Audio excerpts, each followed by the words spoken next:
Oh, I hadn't kept a vlog in a couple of days. I shall faithfully execute my duties as vlogger in the first degree. Oh man, another email. Let's see what's up with that. I'll subscribe to you. Yeah, it's been a weird day. I did a couple of songs. I don't even know what day it is. It must be Monday or Tuesday. Time for some redneck high tea. I'm just getting done. It's like late at night. Normally it's like 11 or 12, something like that. I reserve this time to just really go undisturbed at it. If you're new to this deal, this could go on 5 minutes and go nowhere, or go an hour and just be totally, I don't know, awesome or whatever, So anyway, where it's at is and I knew this was an issue when I did that song. I did a cover by Tramp, the world's filthiest microwave up here. Oh man, let me get that off. But which was a neat video. I found out that the video's not up, so you can't see it now. That Yarn has its own police department with that video. It's a nice little thing. That would make no sense unless you see the video. I'll get away from that. So anyway, I got a copyright strike, which I'm gonna legitimately fight, and I have a license. You need. I'm gonna go over a little bit recording gear. I was talking to somebody last night about that, and also this copyright thing a little bit. So the day has changed, and I got a copyright strike from a company called Evergreen Associates, claiming that my cover of Supertramp's Take the Long Way Home infringed on their rights. And here's the thing, it's happened to a lot of people with Supertramp and their material, and it's at I emailed, they had to supply me with the information of the other party, and I got their email address, and so I shot them an email, a professional business email, that said, how can I send you all the documents that show you I have the mechanical license. And believe it or not, when you make when you buy a license to cover a song and then put it out there, when you sync it, you also technically need a sync license, although YouTube is pretty lax on that.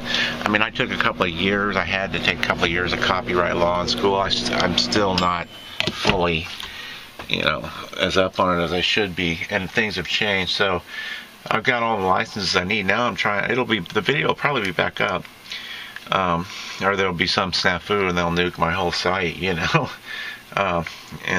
YouTube's so big that could happen. But I'm not real worried, because it seems like it's the person who, it's either, you can boil everything down to money. So it's either somebody with some sort of vendetta, and there can be multiple owners on copyrights and licensing. It gets complicated, so I'm not in a hurry or pissed about it. I didn't feature that video on purpose because I thought, well, there may be a problem here, because Supertramp, you can't find a copy of Take the Long Way Home or Bloody Well Right on YouTube.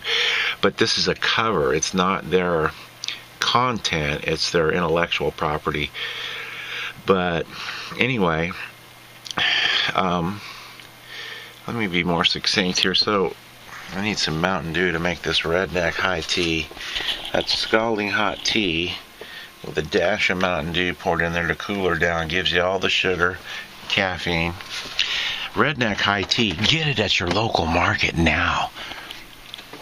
When I come up close on the mic and it gets bassier like that, that is called the proximity effect. And especially with cardioid mics close, I gotta go outside to get a Mountain Dew. Anyway, so with this copyright thing, I have all the licenses and I'm trying to submit them to the person, but here's the hitch. The person, it's getting cold out here.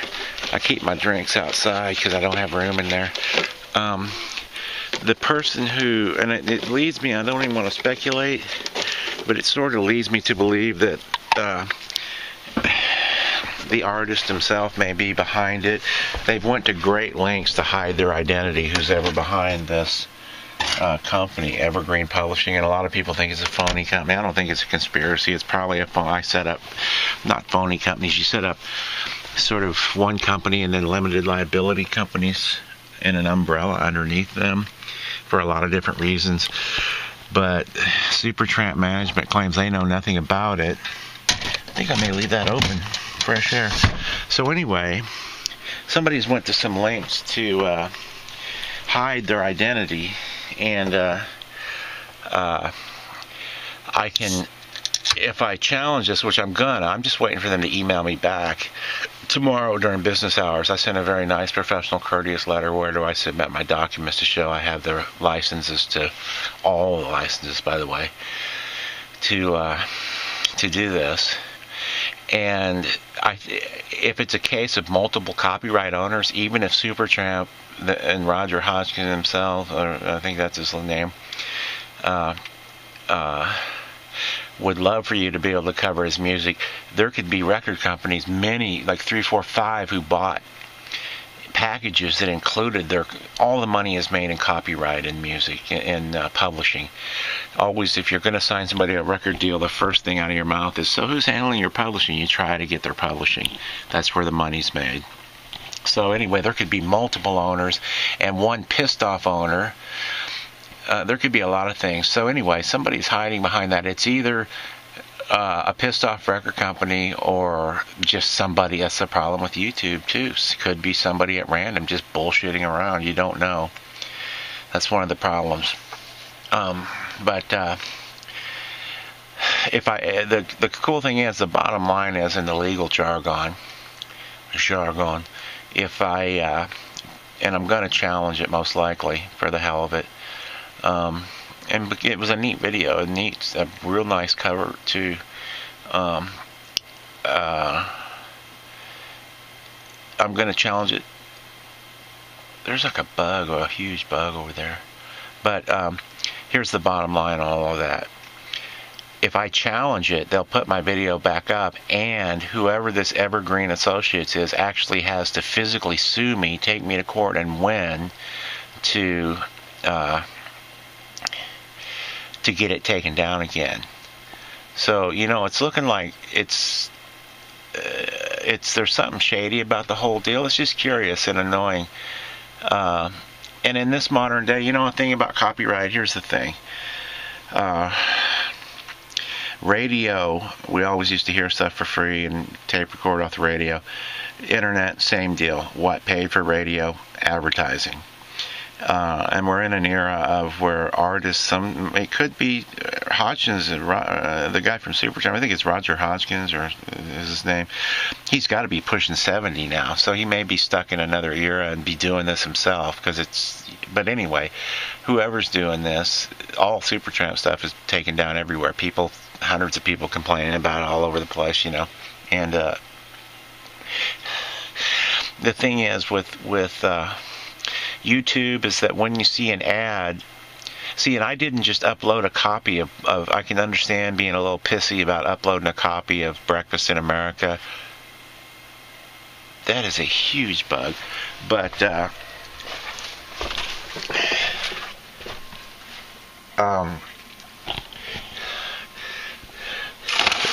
there's my one knife. Is it a mouse or a bug?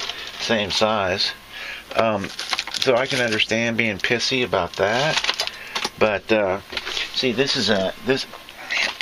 with recordings, you have the actual album recording of a song, which is there's a circle C for the copyright, the words and the melody, and then there's a circle P for the production and the actual recording.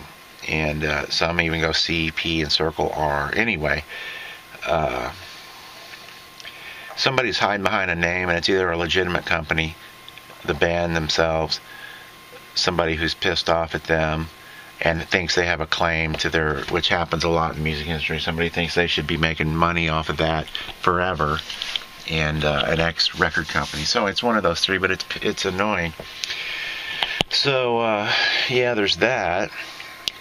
And the thing is, I'm pretty much in good shape because I'm going to challenge them. And then they have to actually spend, and here's where in business I learned too, and I'm kind of judgment proof. Like in business, I had lawyers and people going, "Oh no, you can't say." I can say a lot of things in this vlog I would never say when I was, a business owner.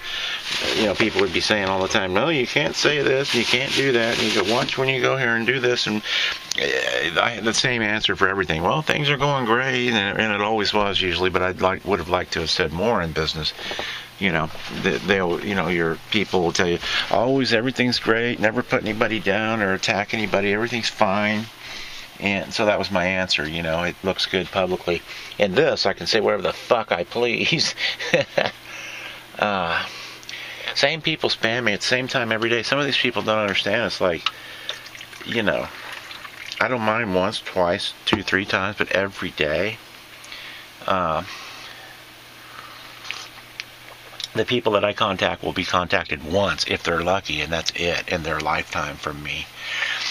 But yeah, I'm going to get to the bottom of that. Anyway, bottom line is money. And so it costs money and time to initiate a lawsuit against somebody. And I think that they'll back off at that point, and most do. And so I'm probably going to do that because I really like the little video. It's neat, and the cover's neat. And I have the right to post it. So I emailed them. We'll see. I have a hunch I'm going to hear nothing back from them at all, and it's some kind of dummy company and some sort of weird thing going on. But when you upload a copy of, let's say, I always think of them for some reason, Bon Jovi, when I think of commercial music. I'm not that big on them. They're cool, but I'm not wild. It's like a commercial project. So you upload a Slippery When Wet, the complete works of Bon Jovi. YouTube gives you a harmless thing that says, hey, your matches content. Then you may see ads next to your video. What they're supposed to do and what they supposedly are doing is so you click on one of Bon Jovi's songs, and it starts playing and an ad pops up. Well, it makes money every time that ad pops up that YouTube is supposed to collect, take their part, and pass on to the artist. So it behooves an artist, like, if it is the artist themselves sort of, in this Super Tramp case, living in the old sort of mode of business, what the thing is that people covering your songs or even posting your songs, you're going to get paid on YouTube. Now, my hunch is they're not so handy about paying people, and it always works out greatly in their favor. But that's why YouTube's more than happy to have you upload Bon Jovi's Slippery When Wet, the whole album, because they make money from the advertising, so does Bon Jovi, and somebody might click on the link and buy the damn thing. So everybody wins. But some people think in the old, it's hard for a lot of people to let go, My oh-so-good buddy Trent Reznor is giving his stuff away in the hopes that people will buy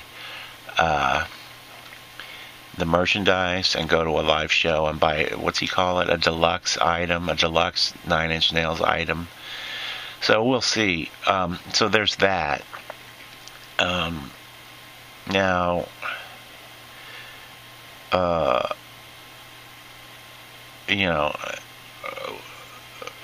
talk about, I've talked with recording with a few people, quite a few lately, and so here's what I would do. I'll preface this by saying this is what I would do. You can take my advice or not, because it gets into detail and involved, but if I were going to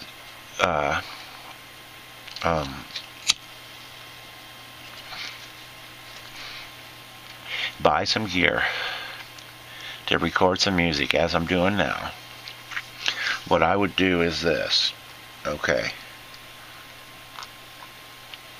Depending on what you want to do, how many inputs you need, and what type of stuff you're recording. Most stuff nowadays is done. I do almost everything in Logic Pro. All I need to do is have one mic input and one guitar input. However, if you're recording drums or something, you may need to get an interface that has, and believe it or not, with drums you can have 42 mics and get a great sound, or you can use a kick drum mic, preferably AKG D112E, an egg.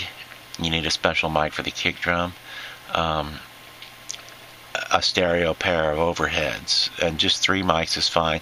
Stereo pair of overhead, snare drum, and mix all that up. Depending on if you're close miking, which is not getting a room sound, just close miking, or which is what I do mostly. I like to create my own environments in Space Designer, and every sound has 3 or 4 environments on it, to give it size. I love that ability.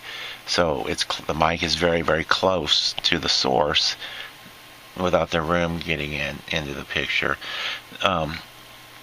So what I would get if I were going to redo everything I was doing, and it can be done, I would get a MacBook Pro, latest one, or a fast one. The last 5, 6, 7 years they're fast enough. I would get a MacBook Pro. I would get definitely use Logic Pro without a doubt.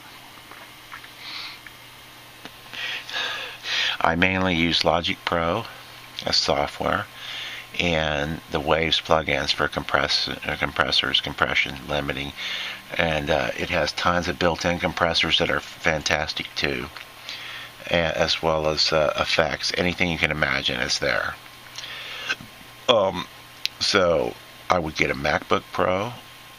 I would get for vocals, there's a lot of great low-cost mics on the market today that didn't exist years ago. It's a market that, like this one, I had a bunch of free ones sent to me. It's an MXL 990. I gave a bunch of them away. I was like, more garbage around here. Take this, dude. I kept a couple, and then for some reason I ended up buying or ordering one again. I think I wanted to experiment with them on something anyway. I would get a MacBook Pro. I would use Logic Pro. I would buy for vocals a company called Apogee. All the converters, analog to digital, digital to analog, these days are getting very good. I'm using a piece of crap right now, and they're stunning recordings. Now I'm using a DigiDesign Inbox Mini. That's compatible with a Mac or PC. Where am I at? 17 minutes. But it only has a 1/4-inch guitar input and an XLR input. It does have active 48-volt phantom power. That's cool. You'll need that. So MacBook Pro, I would get, without a doubt, a company called Apogee makes a product called Mic. It's a USB mic. It's got a built-in preamp. Everything that Apogee does. I was going to say all converters and boxes and Firebox and this and that and the other and Persona. Who cares?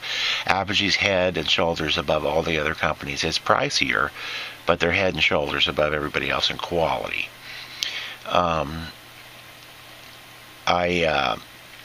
So that takes care of your mic, your preamp, and it goes USB. It's called Mic. It's on the Apogee digital website. It's like $200, $300, if that. And it's everything they make is pro. Totally, it's far above DigiDesign that makes Pro Tools. However, I'm using a Pro Tools interface right now, an Inbox Mini. Mac or PC gives you the option. You have to have DigiDesign hardware in order to use Pro Tools software. However, you can also use any other sequencer, digital audio integration software with the DigiDesign stuff, their hardware. And it may have changed, but to the best way it used to be, I was one of the first people that owned Pro Tools anywhere, consulted for the company, helped them develop their stuff to a point, and they fucked me over, sort of, but not really. I'm not pissed, because I did some consulting for them, and then I wrote a thing that sort of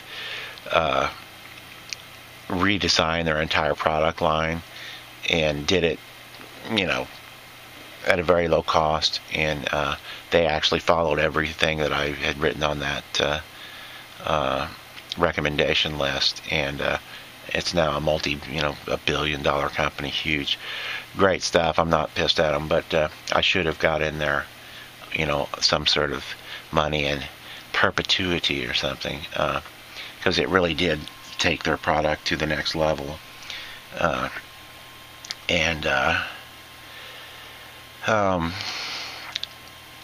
so you got your MacBook Pro, you're using Logic Pro. This is my rathers. If you're wanting to spend some money on a first-class recording deal setup, you're using an Apogee mic to get your, let's just stick with that for now. That would be my rathers. And then also, Apogee makes a product for guitar input, 1/4 inch. It's like $99. It's insane. A lot of huge stars use it. Record directly into Logic Pro. So you have your MacBook Pro, Logic Pro. You have an Apogee mic for vocals, and for 1/4 inch input. This is for like one person like myself, which a lot of it is nowadays, producing stuff, to get vocals and guitar into your computer, DAW, Digital Audio Workstation, clean. And once it's in there, see, you don't need big rooms and rooms of stuff. I'm making kick-ass, great-sounding stuff out of a freaking RV. I've had a lifetime experience. I know exactly what I'm doing, exactly what I need. But you don't need rooms. A guy I know, sort of acquainted with, is setting up a little studio in his home. A nice kid, and I say kid, he's 30 maybe. Nice guy, and he's got tons and tons of stuff that he spent a lot of money on. You don't need any of that. You need a computer. You need a way to get vocals in it. And if you're recording a lot of people, then you do need a breakout box. Or if you're recording like 6-8 mics, 6-8 mics at once, I would get something by DigiDesign 003, something like that. The lower end 002 used, whatever. That way you can use Pro Tools and Logic or whatever, or on a PC, any DigiDesign product. Man, there's something just like I got a spider web on my face. It's like heroin addicts shit. Anyway, y'all motherfuckers need a goddamn, interface.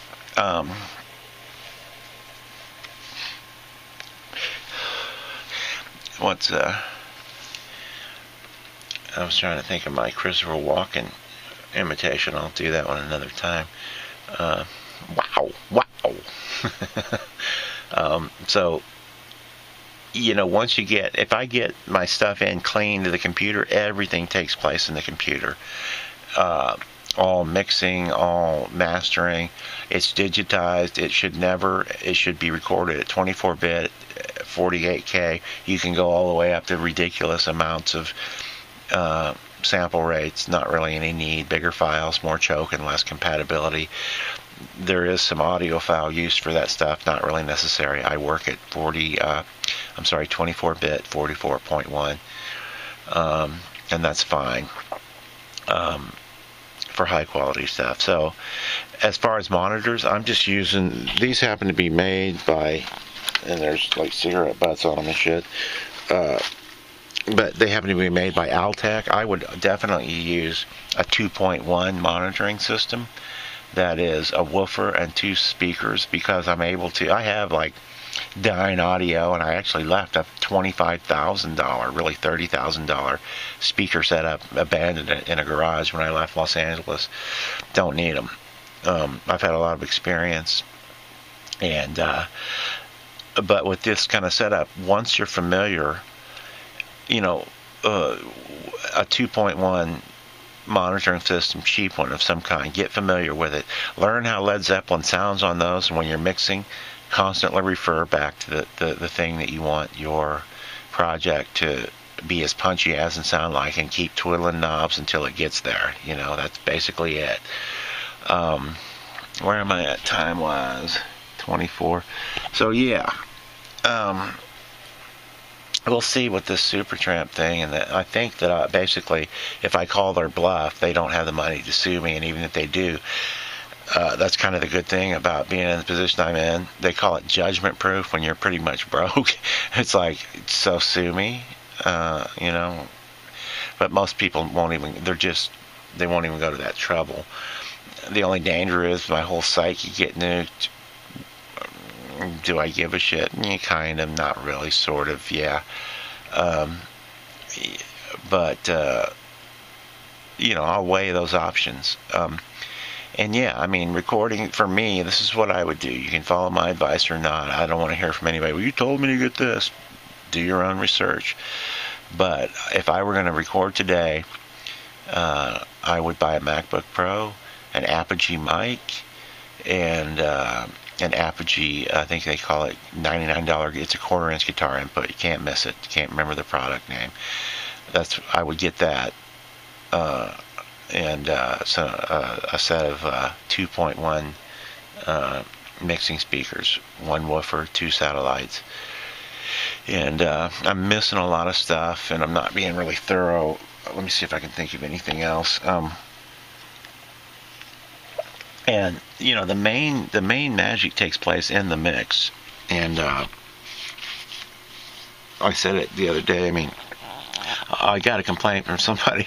He posted on one of the levy breaks that the first drum, the kick beats, when that song comes in, busted his speakers. And I'm a mastering engineer with a lifetime experience and thousands of records and stuff under my belt, and know all about audio and stuff. And I mastered that very hot, and that could happen. I knew that when I did that. Most of the time, it won't.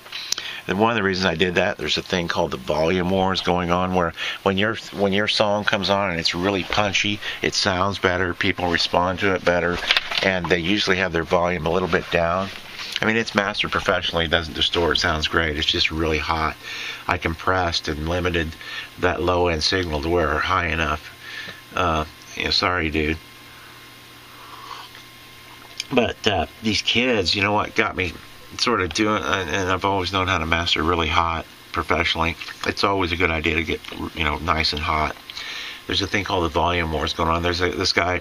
It's one guy with a laptop, Skrillex. It's just one fucking kid with a laptop, and they're sparse mixes. That's why they sound so good. And the other thing is, I work with drum samples and MIDI. It used to be set up a bunch of mics, spend 2 or 3 days getting a drum sound, and you record yourself some drum loops or get a drum track, or who knows. I have terabytes of samples now. I can get any drum sound I want, whether it's a single snare from 100,000 different types or an entire kit in a group, a set already set up and ready to go. So this Skrillex guy, everything's so hot it sounds great because it's so hot. It's some kid. I was watching YouTube, and all of his shit is really, really punched up there. He's learned how to punch his stuff up. He's huge. And, I was like, this fucking child that they're flying around in jets, he's like, snorting coke and banging hookers like a kid with a laptop, It was hilarious, the video. They're DJs, and they're on stage, and instead of guitars, like a line of guys in slow motion with guitars, there's this kid, like these DJs rocking back and forth, like in a line, like 8 of them. It's crazy. It's stupid. I like, so the Skrillex sounds great, though. I like some of his shit, but it's the kind of thing where, it's a kid with a laptop, basically. It just shows what you can do with computers nowadays. I mean, from what I did, from what I saw, it could be, I don't know how many people, mainly it's a kid with a laptop. That's all I know. Could be wrong, but that's what all the videos showed to me, and a little bit of research I did on it. And it's obvious, that kind of music with, he's working with drum samples that are, you can get sound libraries nowadays that have drums already in them that are recorded by the finest people in the world. I used to master them and record them all the time. and you get the finest mics in the world, the finest engineers, the finest everything. Make a sample library. So he's a kid pulling a file into Logic and going. It's the new era. Pulling a drum file, a loop or stuff, and it's easy to make that stuff sound really big and hot. But anyway, in order to sort of compete, I was like, man, this fucking kid with a laptop is mastering his shit super hot like this. I gotta be that hot. It's called volume wars. I know but your stuff sounds better if it's punchy, really punchy. So I really punched up. There may not be a tone on YouTube that punches through like that when the levee breaks. When you pack, compress, and limit all that energy, that bandwidth into that kind of signal, and I'm going to do everything super hot from now on. So, I mean, the reason I'm saying that is like it used to be: set up a bunch of mics, get a great jump sound, make some music yourself. Not the case nowadays. It's kids with samples. And of course it sounds great. All you have to do is just drag it into Logic and it sounds great. Nothing else needs to be done. So my point with that is, everything's done in the software in Logic Pro. Especially the mixes. I may perform songs for. I can't wait to get done with the performances so I can start mixing. I can make guitar sound like piano sound like guitar, make a guitar sound like, a man walking on the moon. It's insane. And it's high quality. Learn that stuff, if you're wanting to make music. But the key is you need super clear signals getting in there. Clean vocals, no distortion. Clean guitar, no distortion. Once it's in, I can email it anywhere. I could work anywhere. That's one of the reasons I'm posting a lot of stuff on the internet. And there's hundreds of files that I put up that are locked away and hidden and not public. Where I can, when I finally do a Jeremiah Johnson and walk out of here and burn this place behind me, I can go anywhere with a laptop and begin work again. All these guys sending me, subscribing and sending me messages. I look at a lot of videos. If you're out there and you're making videos, this couldn't work out any more perfectly for me because I'll be mixing. I'm watching all the emails and comments and messages come in, and I'm like, you know what? Let me see this one. I need a little break here, like every 20, 30 minutes. An ear break to give me another point of reference. And every time I come back, I go, oh gosh, man. I got a good mix going, but now that I've listened to something else, it needs this or that, more drums, more bass, more guitar, less ear grinding, less piercing sound on this and that, more presence on this and that. It gives me a point of reference, so it works great. Send me some videos. I watch them all the time. Comment, rate, subscribe, everything. I enjoy it. I'm trying to move quickly. It's probably time for me to shut this down. Yeah, 32. I'll upload this probably. I don't know. But I get a lot of questions about how do you record this and that. And in this era, somebody else is subscribed. I picked up 3 subscribers since I've been making this. I would like to have the Super Tramp video back up. It's a legal cover of their song that's licensed. I don't want it to be a big headache or shut the whole thing down. But it's, that's just the price of doing business and the cost of life sometimes too. I have a hunch, I don't know for sure, but I have a hunch it's actually the singer behind it, hiding behind a bunch of companies, because somebody went to a lot of trouble to disguise their tracks. A legitimate company would just be like, here we are, what do you want? And they would also want my money, or everybody's money. So there's something to this. I'll figure it out tomorrow. I haven't even looked really that hard. The little research I did tells me it's a strange one. If you've watched my videos and stuff, great. I'll probably talk more about recording and stuff. I'm really tired, and I'm in sort of a hurry to get this info out tonight. These are huge files. It'll take this a couple hours to upload, and I will be definitely asleep. I cannot remember my...